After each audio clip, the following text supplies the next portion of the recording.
Or 10 things I wish I knew about cycling before I started. Stay tuned.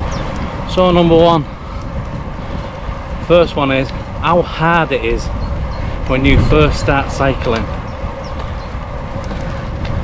After not cycling for 20 years, you get on a bike, even on an e-bike, and your legs are telling you, what the hell are you doing to me? And your legs just want to keep telling you to stop, stop, stop. You have to keep going and you get fitter. And I wouldn't say it gets any easier, because all you do is you just go faster and go further. But you do get fitter. But I wish I knew it was going to be this hard at the start, the first few months. But you know, you can get better. That's my first one.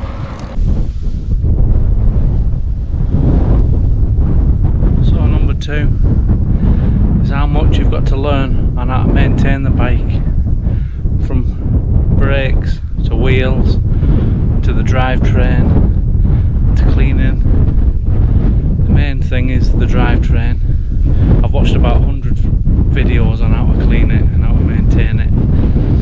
Even went on a little course locally to me, how to maintain it and that. And you've got to know what you're doing, especially when you start going on your ride. It's not a case of throwing it in the garage and then getting it back out after a couple of months and hope for the best.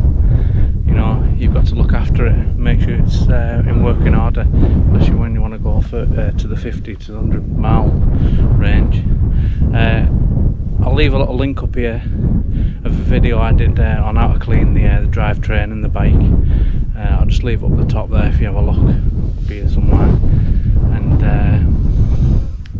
you can have a look to see how I do it. So yeah, watch that if you're interested. Yeah, but you've really got to know your maintenance side of things if you want to start taking it serious, your cycling and stuff. I didn't realise how much there was and how much I'd have to keep maintaining the bike, you know. I thought I was just going to sling it in the garage and get out when I wanted it, but you just can't do that. So that's number 2. Yeah, so number 3 is how expensive it can become. Now if you get serious and start wanting to get serious like me, it can become quite expensive, from, you know, buying the computer for your navigation, the Garmin, that cost me £190 from all the gear to maintain your bike, the tools, you know, at least have the minimum, all the muck off products and all that I've bought, the clothing. I'd highly recommend getting yourself a good pair of cycling shorts. I've got bib shorts, they're brilliant with the bibs on, you know, they're so comfortable. I wear a pair of Castelli, cost me £60 on their Merlin cycles. If you have a look on there, I'd highly recommend getting yourself a pair of them, or the bib tights, as long as they've got the padding in the crotch. And obviously don't wear underwear underneath, just wear nothing, otherwise you'll find it becomes really uncomfortable. Yeah, but it's a really expensive hobby, you know, maintaining the bike as well. And obviously new stuff comes up and then you want it. So yeah, so that's number 3. Yeah, so number 4 is how addictive it can become. From, you know, wanting to go out and do the rides, you know, it's good for your mental health, it's good for your physical health. I mean, I'm so much more fitter now in 9 months than I've ever been, you know, not since I was 21. And it does become addictive, and you want to get on your bike all the time. You know, when I'm at work, I just can't wait until my day is off to get on the bike and get out there, do a bit of filming for you guys, and hopefully enjoy it. But yeah, that's my number 4, how addictive it can become. And yeah, it's probably not the worst addiction you can get, especially with the mental health and physical health it can give you. So yeah, that's number 4. Yeah, so number 5 is, don't be scared what people think or what you look like. I'm big, I'm 18 stone, And when I first started, I was wearing all sorts of baggy clothes, big fleeces and all sorts, just to hide the embarrassment, I guess. I watched a video what Leonard Lee did, which obviously a good YouTuber, inspires me a lot. Yeah, Leonard Lee inspires me a lot, a bigger rider like myself. And he said, don't worry what people think. They see you for 2 seconds. They haven't got a clue what you're wearing and don't really care. So that's when I started getting myself some cycling gear and getting the confidence to wear it, and it does feel a lot better, especially when there's a bit of wind. You can cut through it a lot easier. So that's my other thing, don't worry what people think. So number 6 is, make sure you pick the right bike, what suits your needs. Is it a road bike, mountain bike, bit of both with a gravel bike, track bike? If you've got a local shop, go in there, have a look at them, and make sure you pick the right one what suits you, the right price, the right stuff what's on the bike. As my previous videos I've done the last few days, you know, I want to change my group set to a 105, you know, stuff I've learnt while I've been riding. I bought mine online, I didn't go in the shop.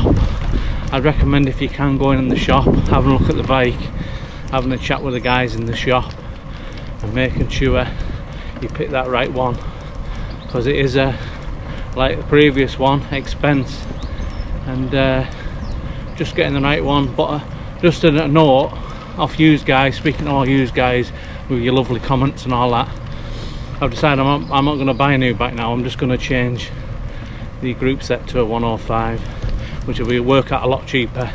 I love the bike, so no worries.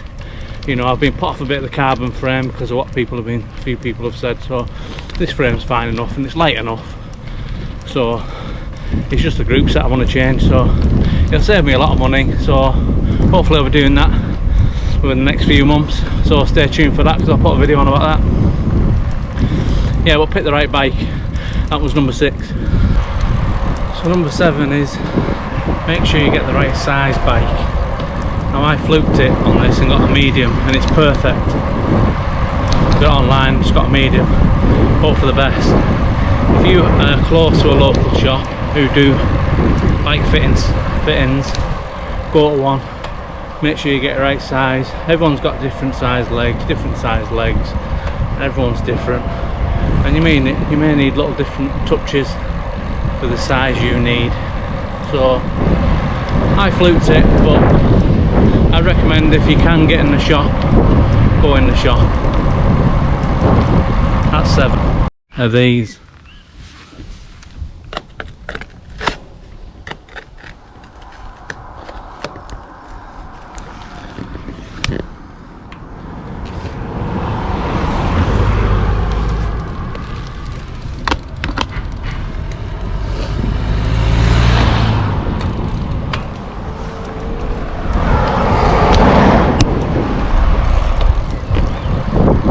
Clipless pedals. How I lived 4 months of riding this bike without clipless pedals, I do not know, but I did, and I'll never go back since I got on. They are absolute brilliant, especially a little climb here, and I'm pulling up as well as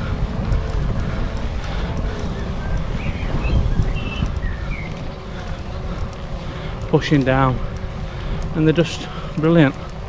Now I recommend, when you first buy a pair, to get the ones that I've got. I've got a pair of pedals where you can use the pedals as normal, and on the other side they've got the clip, and then the shoes I've got are like more for the mountain bike, but they look like road shoes, as you can see, but they've got the grip on the bottom, so you can walk around in them. I highly recommend getting them for your first ones. I love them. I probably won't go with the normal shoes like these, but yeah. Number 8, clipless. Don't be scared to try. get used to them at home first. Yeah, get used to them, get next to a table or a chair, clipping it out a few times, and then try it on the road. And then if you've got the pedals that I've got, if you do on a ride and you feel, oh, I don't fancy clipping in, I'm not ready for them yet, you can just turn the pedals around and use them as normal pedals. That's why I've got them. So yeah, do that. Get clipless. That was 8.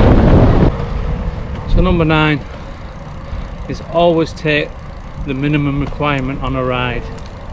Now the minimum requirement, as far as I'm concerned, is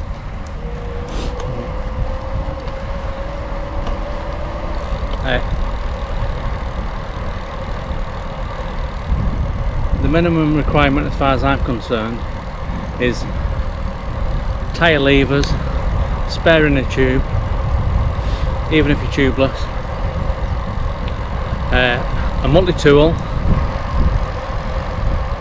some kind of food, even if it's just like a bar, a bottle with a drink in it, minimum. If you've got room for 2 bottles, put 2 bottles on. Good set of gloves, I'd say. And I'd say that's a minimum.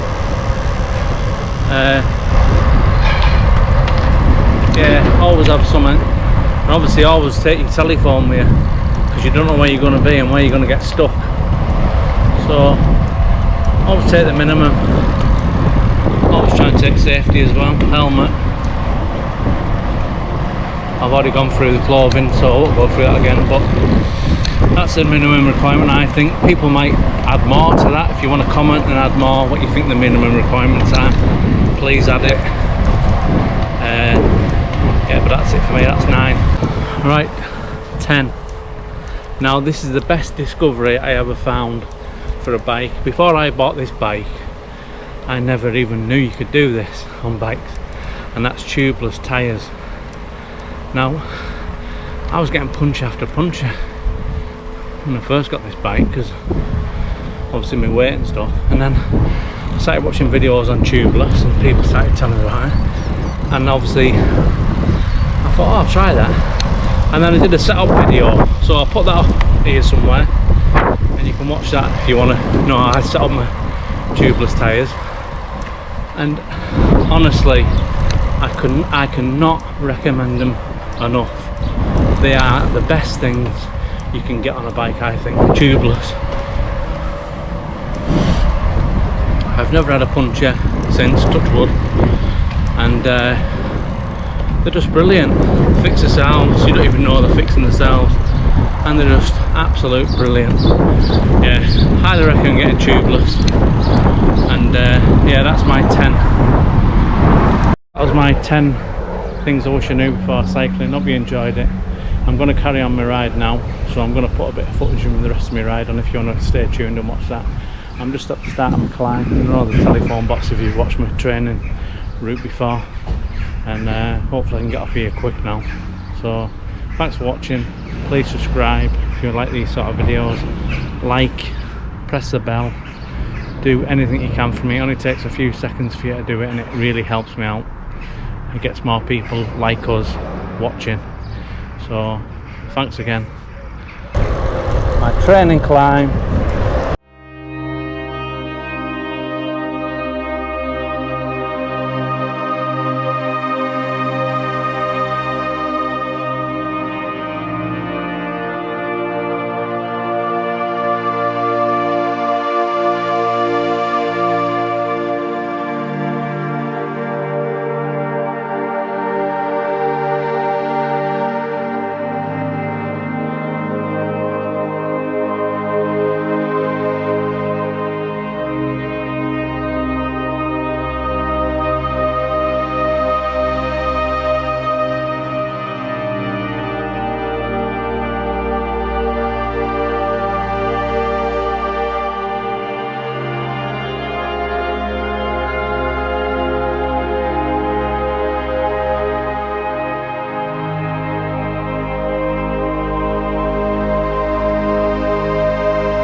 So I've just done the video, I'm on 20 now. Yeah.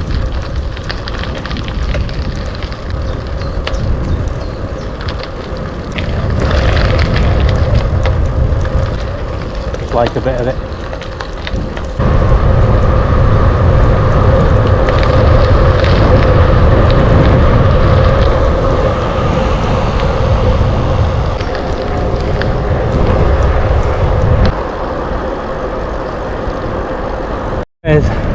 If you manage to stay this long after the initial first bit of the video, this second part where I'm just cycling, thanks for watching.